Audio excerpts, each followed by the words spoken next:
Let's get into what the market needs to crash. So there's a couple of things. First of all, you need a very large oversupply. Second of all, you need next to no demand. You also need declining affordability. You need very little equity in the market and strong financial instability. Let's first of all get into the housing supply. So let's just have a look at some graphs here. And this is from ABS and Matusik. So you'll see here you've got the supply and demand, oversupplied and undersupplied component here. This is just off obviously a graph, so they've just aggregated this out. And you can see where we are right now. We're clearly extremely undersupplied there. You can clearly see that, very obvious. That's just on the left-hand graph. And then you can see also just on the right-hand graph our actual dwellings being completed. So it's actually going down whilst we need more housing and we've got undersupply. So that is not going to help at all. What do the numbers say? This is just again from Matusik and the ABS.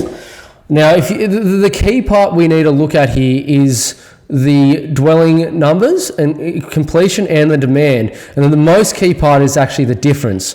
So this was in 2023. Mind you, it's actually got worse since then. So you probably want to times these numbers by about 25% up or something like that to make it somewhere near, like should I say aggregated? That's on the total.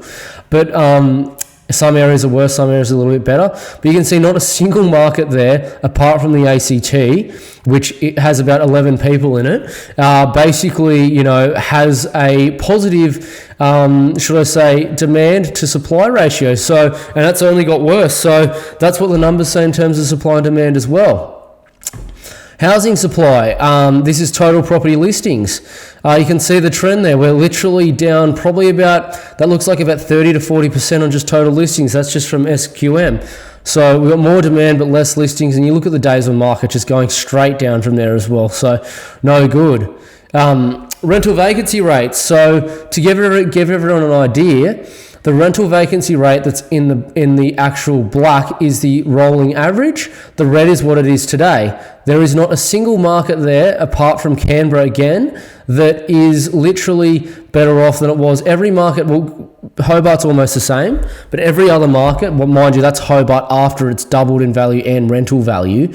Every other market is literally almost half as, like it's half as good almost as what it was before. If you look at especially WA, especially Perth and regional WA, it's just atrocious what's going on there. So, it's not looking too good on that front either for a crash. It's looking very strong, like crazy.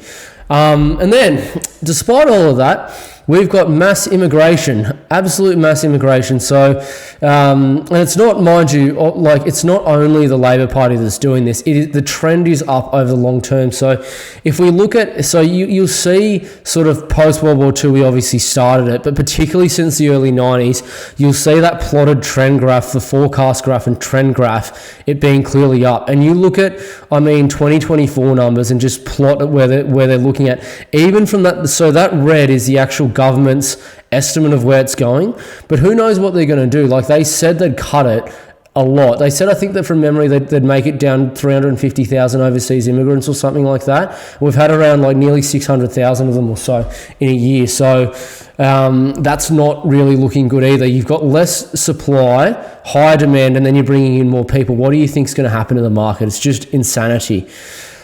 Anyway, let's continue off again. So we talked about equity value that would need to happen as well in terms of the property. Now, Aussies are literally richer than they ever have been before. So this is just off some ABS data again, and you'll see here the net wealth going up and the liabilities going up, but at a much slower pace. So that means that Aussies actually are wealthier in terms of net wealth than ever, which is the only thing that really matters in that sense. So for a market crash to happen or something to go wrong, Aussies would need to be poorer and feel less wealthy, and that's not the case on stats. Sure, in some areas it might be, but definitely not for the large part of the market.